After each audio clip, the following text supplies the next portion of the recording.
A Warner Bros. Ficou quieta por 5 meses e volta aí, pela 9ª semana que eles têm uma estreia, claro, a primeira colocação.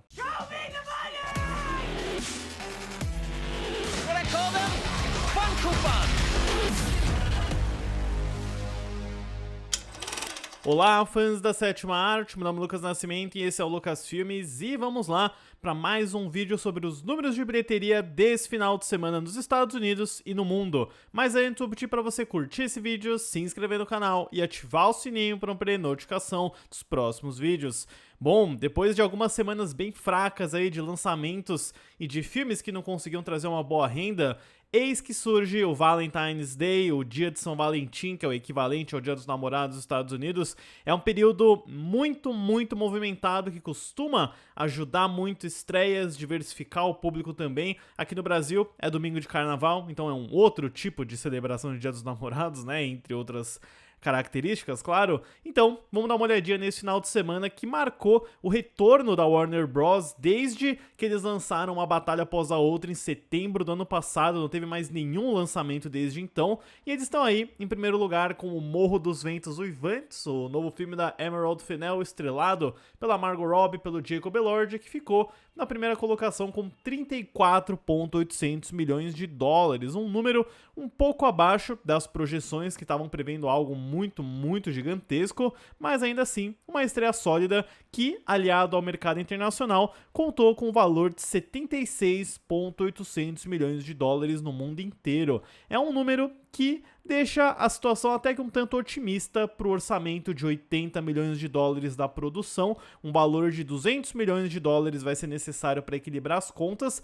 Eu acho que isso é possível, ainda mais levando em conta que as estimativas do final de semana de 4 dias, que contam aí com o President's Day, é de 40 milhões de dólares, o que já elevaria o valor total global para 80 milhões. Então, 200 milhões não me parece impossível, mas a recepção tanto mista do filme vai ser um desafio nesse sentido. Olhando para a carreira da Margot Robbie, essa estreia do Morro dos Ventos Uivantes configura como a 5ª maior que a atriz já teve em Hollywood. O primeiro lugar, obviamente, é o Barbie da Warner Bros., que abriu com 162 milhões de dólares em 2023, cresceu para 1 bilhão 447 milhões, maior filme da carreira dela e também da história da Warner Bros. Em segundo lugar, foi o Fenômeno do Esquadrão Suicida em 2016, que abriu com 133 milhões de dólares e fechou a caixa com 749,200 milhões. Em terceiro lugar, foi o Era Uma Vez em Hollywood, do Quentin Tarantino, que abriu com 41 milhões de dólares em 2019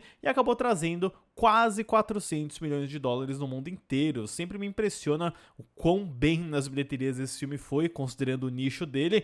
Em quarto lugar foi o A Lenda de Tarzan. Quem lembra desse filme aí, o reboot do David Yates, que abriu em 2016 com 38,527 milhões e acabou fechando com 357,243 milhões. Vale apontar que é o mesmo ano do Esquadrão Suicida, né? Então era uma época muito boa para Margot Robbie. E em quinto lugar, o Morro dos Ventos Uivantes da Emerald Fennell, que deve crescer mais um pouquinho no Mundial, mas eu realmente não sei se ele tem poder para superar nenhum dos outros filmes dessa lista. Certamente não Barbie, mas até A Lenda de Tarzan parece uma métrica difícil. Vamos ver como vai ser a trajetória do Morro dos Ventos Uivantes, levando em conta também que na próxima semana ele deve ter uma carreira bem tranquila. Não existe uma grande competição, pelo menos até o Pânico 7 chegar. Em segundo lugar, a contraprogramação da Sony Pictures foi a animação Um Cabra Bom de Bola, que é um excelente título nacional para GOAT. O filme abriu com 26 milhões de dólares e mais de 3.800 salas e arrecadou um total global de 47,600 milhões. A animação também está disponível no Brasil, deve encantar o público infantil com toda certeza. Deixe os comentários depois quem foi conferir o GOAT nos cinemas. Em terceiro lugar, a outra estreia de ponta programação foi o Caminhos do Crime, Crime 101, filme de policial estrelado pelo Chris Hemsworth, Halle Berry, Mark Ruffalo. É uma aposta da Amazon MGM que abriu com 15,136 milhões de dólares nos Estados Unidos e um valor global de 27,136 milhões. É mais um valor ruim para para Amazon e MGM, ainda mais levando em conta o orçamento de 90 milhões de dólares. A Amazon e MGM tinha o Justiça Artificial com Chris Pratt, Melania nas últimas semanas e agora o Caminhos do Crime, que é um filme muito elogiado, eu fiquei até surpreso em ver que a recepção foi positiva, deve fazer muito sucesso no streaming, mas a gente lembra que a Amazon não está tão preocupada com valores de bilheteria nos cinemas. Em quarto lugar, vejam só que história impressionante, pessoal, o Socorro do Sam Raimi, lançamento da 20th Century Studios, teve um excelente terceiro final de semana com valor de 8,968 milhões, que é uma queda de 1% em relação à semana passada, 0,8% para ser mais exato, pessoal. Isso é uma segurada tremenda e mostra que o filme aí com a Rachel McAdams e o Dylan O'Brien tá tendo um bom boca a boca e um valor de repetição muito considerável, o que leva o valor doméstico dele para 47,898 milhões e no mundo inteiro um valor de 72,98 milhões de dólares. Lembrando que a marca de 100 milhões é a milha dourada para que o filme consiga pagar suas contas no cinema. Nesse ritmo, eu acho que isso pode acontecer. Em quinto lugar é o Solo Mio, drama romântico da Angel Studios com o Kevin James, trouxe mais 6,800 milhões de dólares nesse final de semana, uma queda de 56%, para um valor doméstico e mundial de 17,332 milhões.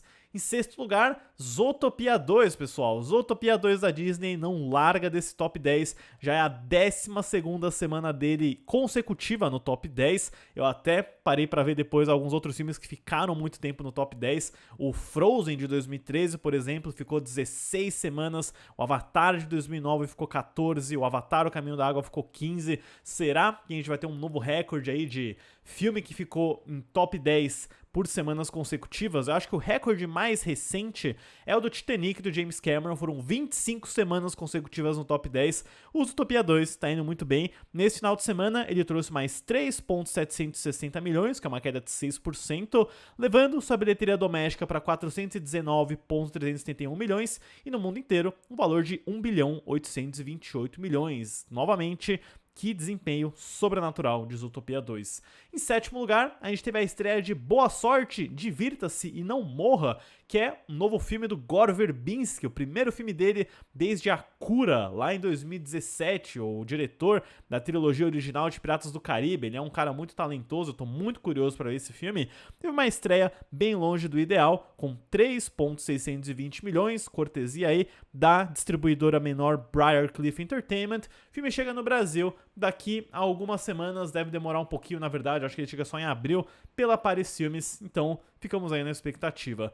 Em oitavo lugar, o Iron Lang na Markiplier Studios. Esse case impressionante, a adaptação do youtuber Markiplier, trouxe mais 3,450 milhões nesse final de semana, para um total doméstico de 37,549 milhões e no mundo inteiro 46,549 milhões. E eu lembro a vocês, é um filme que custou apenas 3 milhões de dólares, está tendo um lucro absurdo. Quando a gente chegar no final do ano, talvez o Iron Lang se destaque lá como um dos filmes mais lucrativos de 2026.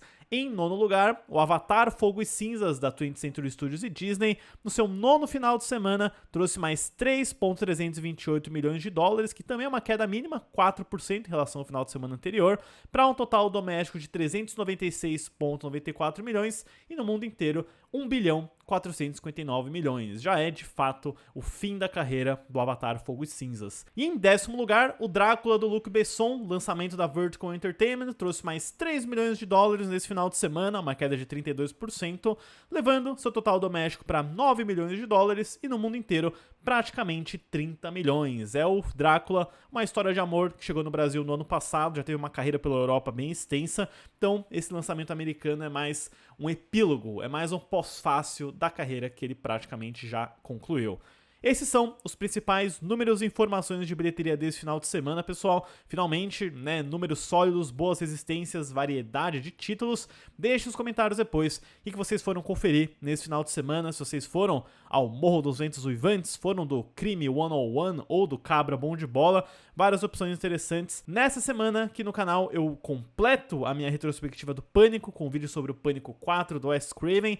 Pretendo falar também sobre Isso Ainda Está de Pé, que é o novo filme do Bradley Cooper que eu assisti e achei bem melhor do que eu tava esperando, pra ser sincero. Além de outras novidades, eu ainda tô devendo um vídeo sobre o remake brasileiro do Quarto do Pânico, que é certamente um produto bem curioso, além de falar de algumas outras estreias e também algumas maratonas que eu pretendo iniciar. Eu ainda vou trazer um vídeo sobre o Rogue One, vou falar sobre o Resident Evil com a Mila Jovovich, e tô pensando em como eu vou distribuir os filmes do MCU que eu ainda estou devendo antes do Vingadores Doomsday, Doutor Destino, que estreia lá em dezembro. Ainda faltam todos os filmes do Homem de Ferro, todos os filmes dos Vingadores, alguns outros pelo caminho.